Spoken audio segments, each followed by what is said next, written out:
For Bloomington residents Joni and J.C. Halls, a love for basketball predates the relationship, but not by much. Joni and J.C. met while students at Bloomington High School North. Both were athletes and both excelled at basketball.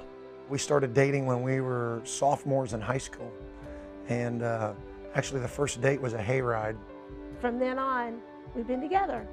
So I think we were 15 and a half years old because we didn't have our license yet. For the Halls, that hayride was the start of something special.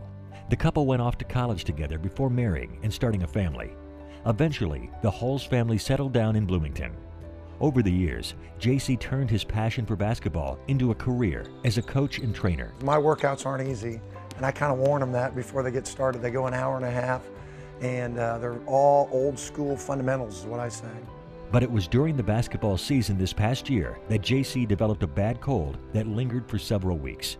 Then sometime late in March, J.C. and Joni both noticed a knot on his neck. It looks really odd and it shouldn't be there. Wonder what it is, and oh, it didn't hurt, is what he said. So now we're in the first week or so of April, and I'm in the middle of my basketball, and I'm actually at a basketball tournament, and my medicine was still working, but I noticed that lump was bigger, and I thought, wow, this isn't just normal. A few weeks later, as the lump grew bigger, J.C. sought the advice of Dr. J.R. Sarpa, an ear, nose, and throat physician with IU Health Southern Indiana Physicians. His was a firm knot. So I just told him straight. I said, J.C., you know, that's been there a while, and it's this firm, something I don't like. He said it could be cancer. He said, now the good thing is that it's curable. And so I just remember those two words, cancer, which obviously when you hear that is a little bit of shock, and the word curable. And I said immediately, all right, well, what do we need to do? Let's get after it. A few days later in early May, while conducting a basketball workout with his kids, J.C. received a call from Dr. Sarpa, summoning J.C. and Joni to his office. I'm going to go and see Dr. Sarpa probably this afternoon, Mom and I are, but everything's great. We're going to get it figured out, and it's not going to be a big deal. And, you know, just the look on their face, I thought, well, that really didn't trick them much. I said, look, the needle aspiration's positive. You have a cancer, malignant cells. And Joni was upset, and JC was upset. I mean, we're talking about cancer.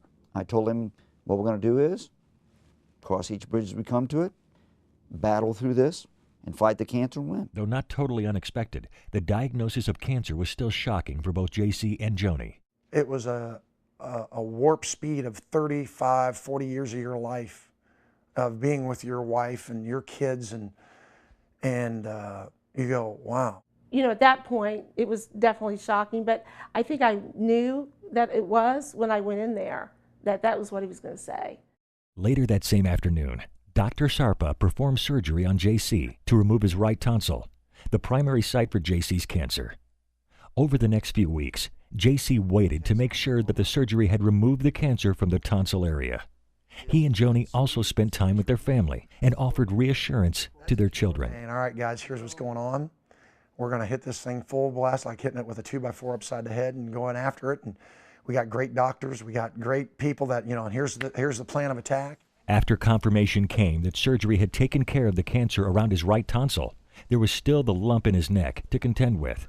A team of physicians, including Dr. Sarpa, radiation oncologist Dr. David Lee, and medical oncologist Dr. David Joyce, recommended J.C. undergo radiation therapy as well as chemotherapy. So what we wanted to do with the chemoradiation is to target the area where Dr. Sarpa did the surgery for the tonsil area, and also to shrink the nodes as much as possible. And studies show that if we did the radiation alone, it's not as effective as if we combine the chemotherapy with the radiation. At the same time J.C. was receiving chemotherapy, he began 7 weeks of radiation therapy at IU Health Cancer Radiation Center in Bloomington, using a cutting-edge radiation technology called Rapid Arc to treat his cancer. He'll probably say that we put him through hell, which is true at what we do, but we tell them, if you think you feel bad, imagine how the cancer's feeling.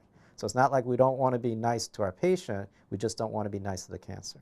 Overall, as the weeks went by, J.C. tolerated the treatment designed to rid his body of cancer. In early August, J.C. walked out of the Cancer Radiation Center after his final treatment, certain that he had made the right choice by choosing the team at IU Health Cancer Services and staying in Bloomington for his care. We felt that there was no better place for us to go than right here in Bloomington, Indiana for the treatment.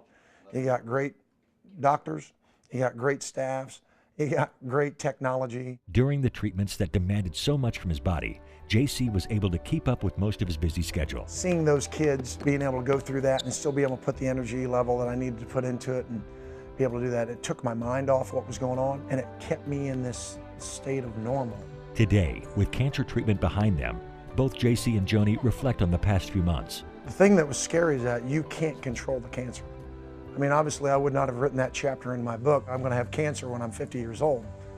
He's done extremely well, a lot better than what I actually thought. And he didn't lose his hair, what he has left. So. After receiving encouraging words from his physicians and always one to look at the positive side of things, JC credits these last few difficult months with helping his family grow closer. You're aware of those little snippets of time a lot more, and so I can say the last 7 weeks has been kind of neat. Those times together as a family have been a lot more, and it's a great reminder going forward. And just like that hayride on a fall night many years ago, JC and Joni look forward to facing whatever the future brings together.